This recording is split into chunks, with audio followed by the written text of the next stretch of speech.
Imagine being able to turn your passion or proficiency into a profit. Hello, gorgeous people. Welcome back to the channel. And if you're new, welcome. On this channel, we like to talk about self mastery, business, and money. So if that's the type of stuff that you are into, stick around and become part of the community.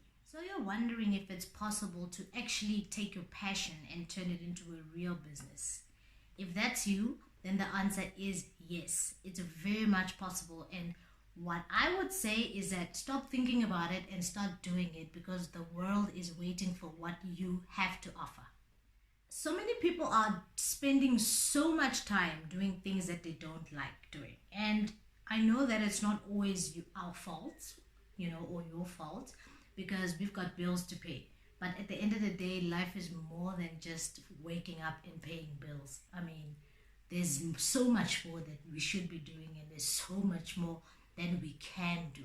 And I believe that if we don't go out there and try, then we're not going to know what's there for us. Comment if you feel me. I mean, what do you think? Is there more to life, or we just have to wake up and pay the bills? Besides that, it's not good for our mental health, because a person needs to be stimulated. And if you are not doing anything that stimulates you, then you're just dying every day. You're just dying. If you joined us last week, then you remember we spoke about the first thing you need to do before you can actually turn your passion into a profit is to actually finding out what the passion is. So if you missed that episode, I will leave a link down so you can catch up, and then you can come back to this one so that we can carry on from there. So I know we're talking about actually taking your passion and turning it into a profit, but it does not always have to be a passion. It does not always have to be something that lights you up. It can simply be something that you are good at, proficiency, something that you do very well, and you can take that same skill and get paid for it.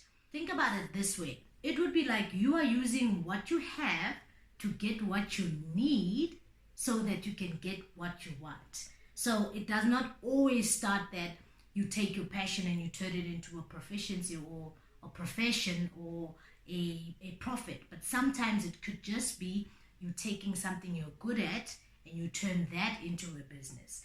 So you just have to be open-minded and think about it outside the box. The first thing I want us to discuss when it comes to turning your passion or proficiency into a business is to think about your non-negotiables, the deal breakers.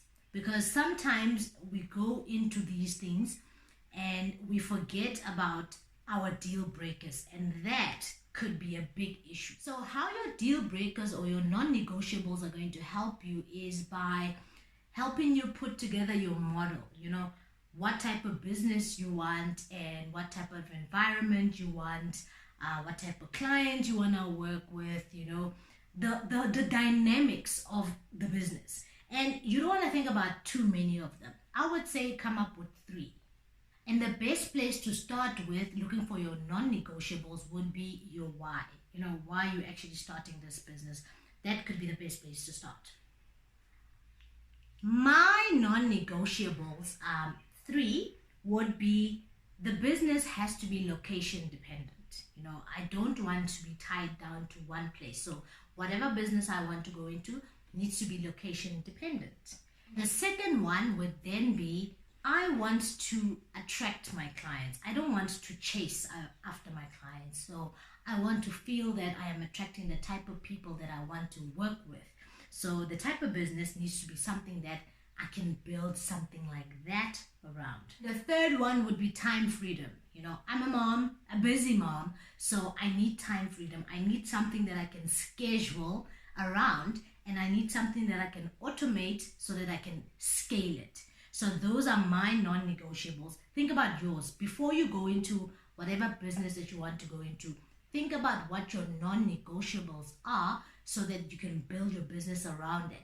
That way, you're not going to be starting this business, working very hard, and then suddenly thinking, okay, I don't like the fact that I have to wake up in the morning, because I do not like to wake up in the morning. So I wouldn't want to do something that's going to make me do something that I'm uncomfortable with or that has to take me outside my comfort zone.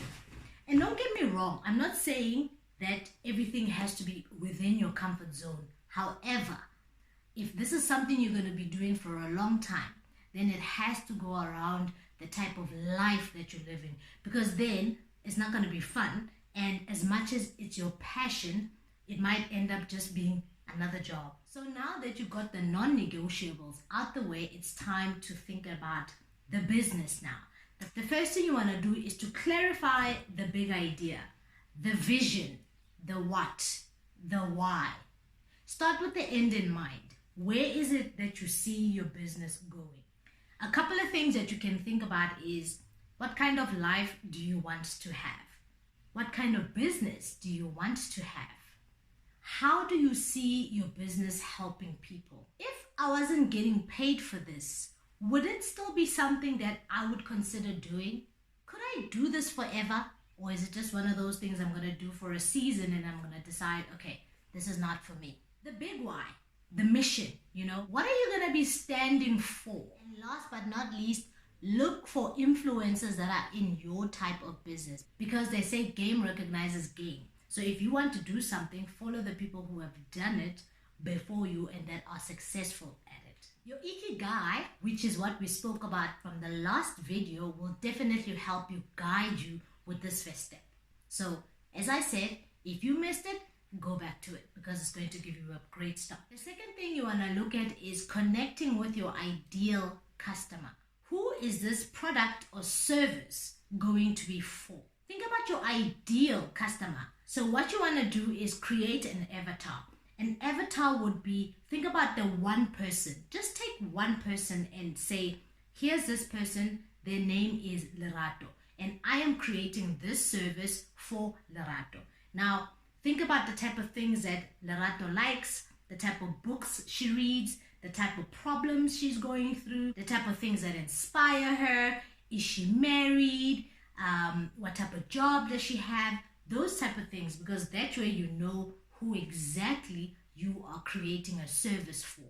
Now, after you've done all of that, you need to find somebody who can actually pay for that type of service, because the danger here is that your passion could just be your passion, and that makes it a hobby, not a business. So it's important to make sure and do your research to see that, does Lerato actually exist? Do people actually have these type of problems? Are they looking for the solution? Otherwise, you are going to be just selling a beautiful thing to nobody, and that cannot be a business. Now, when you find that person, now you need to now assess what type of things that you could actually sell to this person.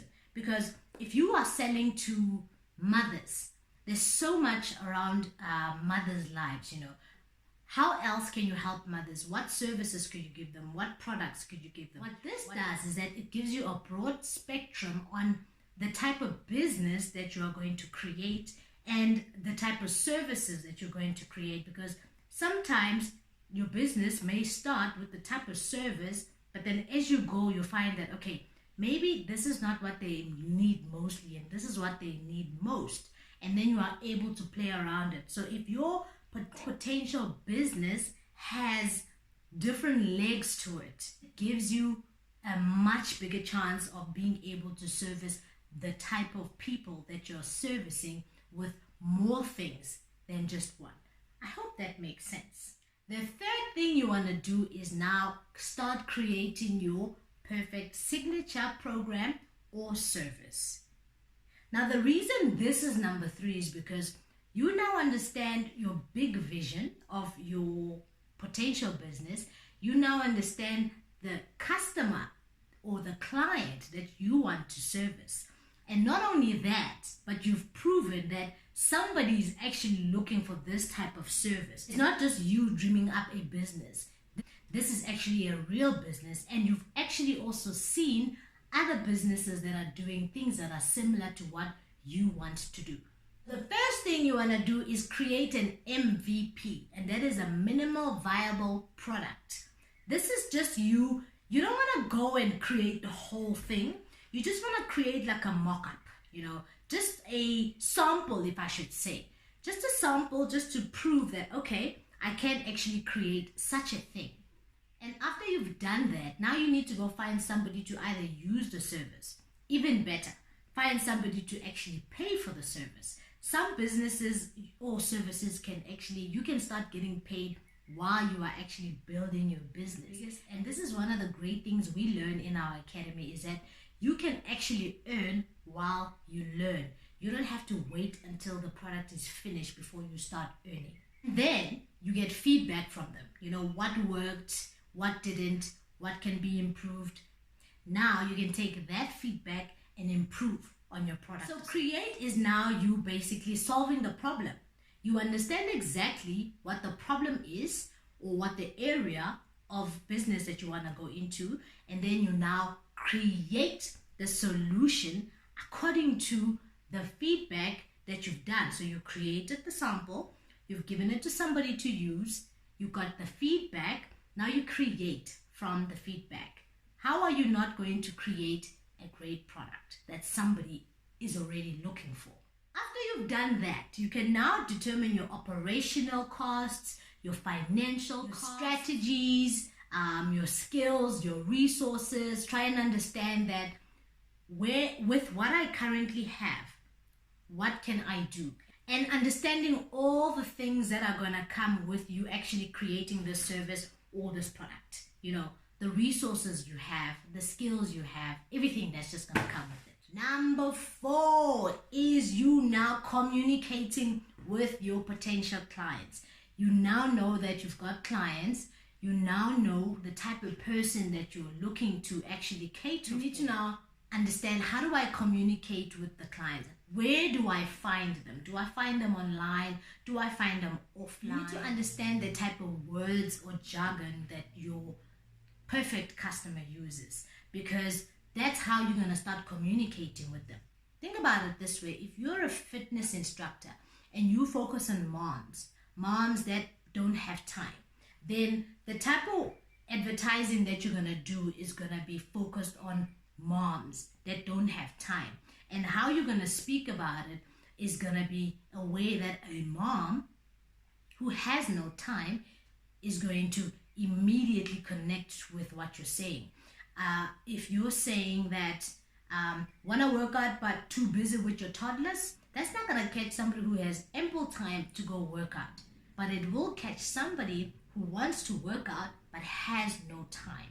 So it's important for you to understand how to communicate with your ideal customers, and how this is also going to help you is it's going to help you predict the future. So if you've gone through this similar thing, you are able to predict what type of problems they're going to have in the future. And that means your business is always going to have something to cater for. The 5th thing you want to do is commit. So many of us start things, but we don't finish them because we start, things get rough, and then we give up. You know, we don't commit. We do not commit. Commitment is a problem. So you need to think about, how are you going to keep this going? You know, can I do this forever? Remember we asked that question in the beginning. How am I going to keep on doing this? How am I going to stay motivated? Think about your time management. Sometimes the problem is that we got so much going on that we don't actually get to the things that we want to get to. So time management is going to be something that you want to start thinking about, especially if you got a lot. One of them, put processes in place.